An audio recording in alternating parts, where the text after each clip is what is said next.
Guys, welcome back to yet another episode of the PS2 Collector, episode 42. Now, on this episode today, we're gonna exceed £1,000 spent on this collection. That is ridiculous, absolutely ridiculous. And guess what, guys? As usual, I picked up yet another 5 games for me to share. Stay tuned because one franchise on this episode needs to be discussed. Let's see what that is about. Right,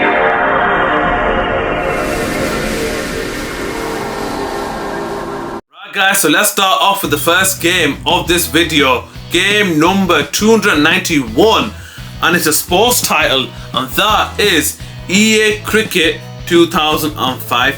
So when it comes to cricket games, in my opinion, EA Cricket 2007 is the best one.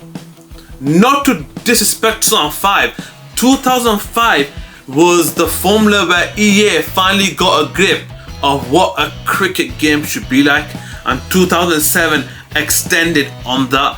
So this game was mainly released in Europe, Australia and India because those countries are cricket mad.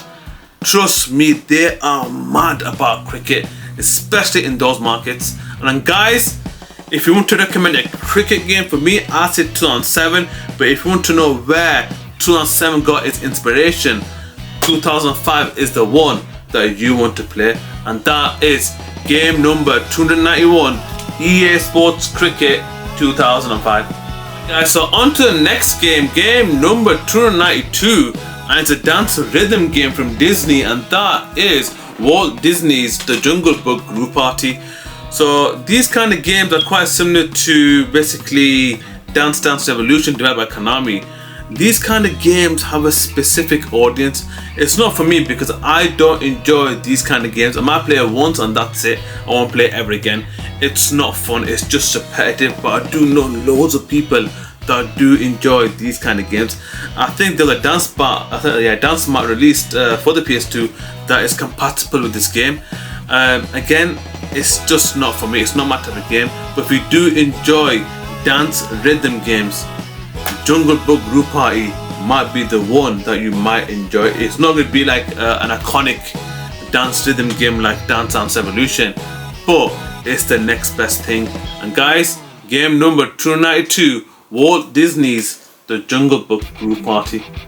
Guys, so on to the next game, game number 293, and it's a game I never played before, and it's a rally game. And you know me, my rally games, I do enjoy my Colin McRae, but this game I've never heard of, and that is V-Rally 3. So when it does come to rally games, Colin McRae is my number one, hands down, no arguments. But there was some alternatives out there that I might have overlooked or might not given a chance, and this might have been one of them. But this game was released all the way back in 2002. Gave it a 5-minute play.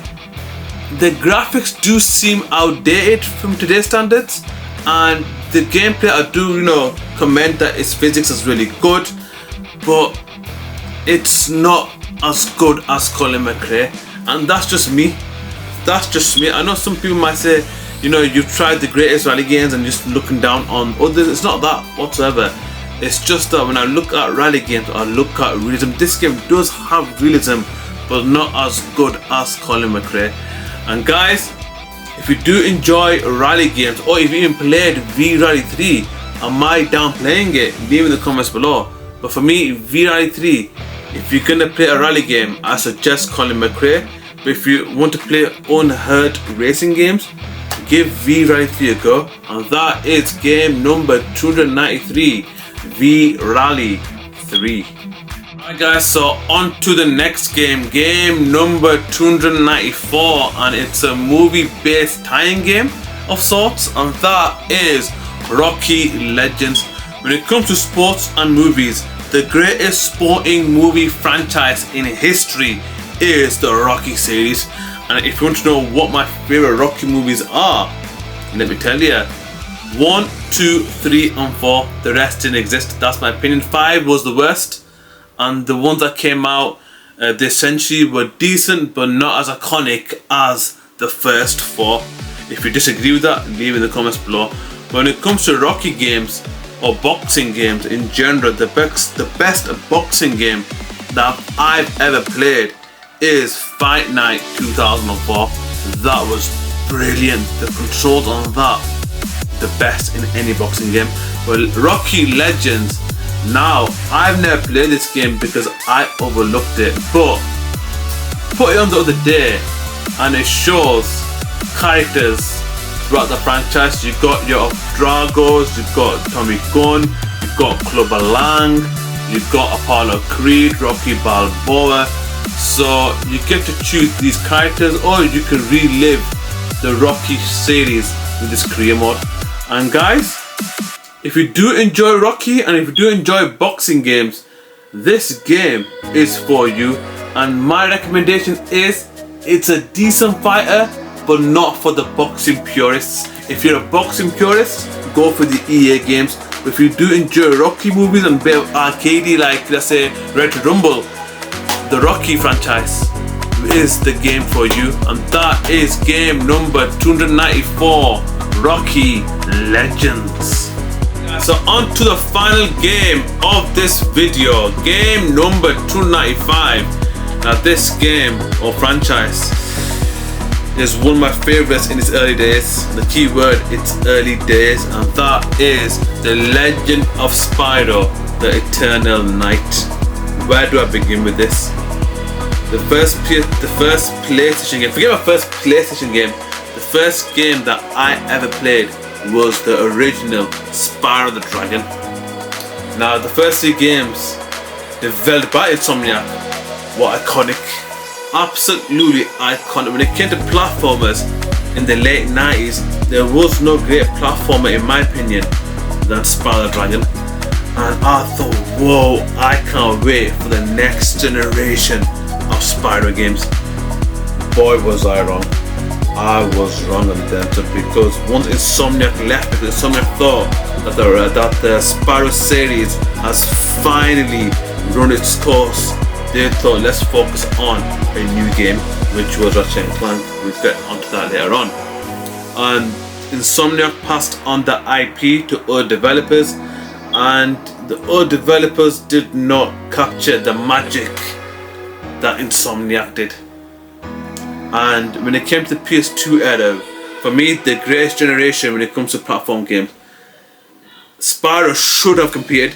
Spyro the Dragon should have competed with Ratchet & Clank, with Jak and Daxter, and with Sly Cooper. Even Crash Bandicoot, it should have competed, but it was forgotten. It was put to the side for better games. And guys, at the time when I looked at platform games, I looked at Ratchet & Clank as my favourite. Ratchet & Clank by Insomniac brought the magic. Insomniac, for me, when it comes to platform games, they are geniuses. They even created a new Spider-Man game, so Insomniac are underrated developers and they don't get the flowers that they deserve. And it was no coincidence that I like Ratchet & Clank. There was no coincidence. I go, this is what a platformer should be like: fun, energetic, and a brilliant character and a brilliant story. And the Spyro series never recovered. And guys, when the trilogy got released, and here it is, when the trilogy got released by Toys for Bob, it brought back loads of memories, man. I was thinking, imagine if Insomniac carried on the franchise onto the PS2 generation. What could have been? What could have been, man? But the blessing in disguise is we did get Ratchet & Clank, and onto the game Eternal Night. And I played it. I gave it a quick go. I just played like 10 minutes of it.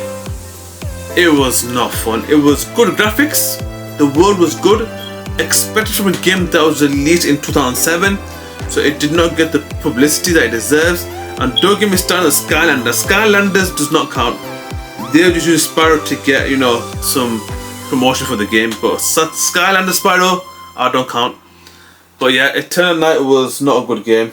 It absolutely flopped. Released at the wrong time. And Spyro never recovered. And up onto the PS4, we got the trilogy. Will we see another Spyro game again? Guys, leave it in the comments below. And guys, that's the final game of this video. Game number 295, Spyro 2. the Eternal Night. Not Spyro 2. So I'm losing my composure here. It's not Spyro 2. I wish it was Spyro 2, but it's not. The final game of this video, game number 295, The Legend of Spyro, The Eternal Night. I got it right the second time. But anyways guys, if you do enjoy this video, please do subscribe because it helps out the channel a lot. And on the next episode next week, we're gonna reach our landmark of 300 games. Guys, please be onto that because you do not want to miss it whatsoever. So on today's episode, the landmark was we spent £1,000, we picked up 295 games, and if we do the math, that is £2.95 per game, which is not a bad average, especially nowadays. But yeah, anyways guys, until next time.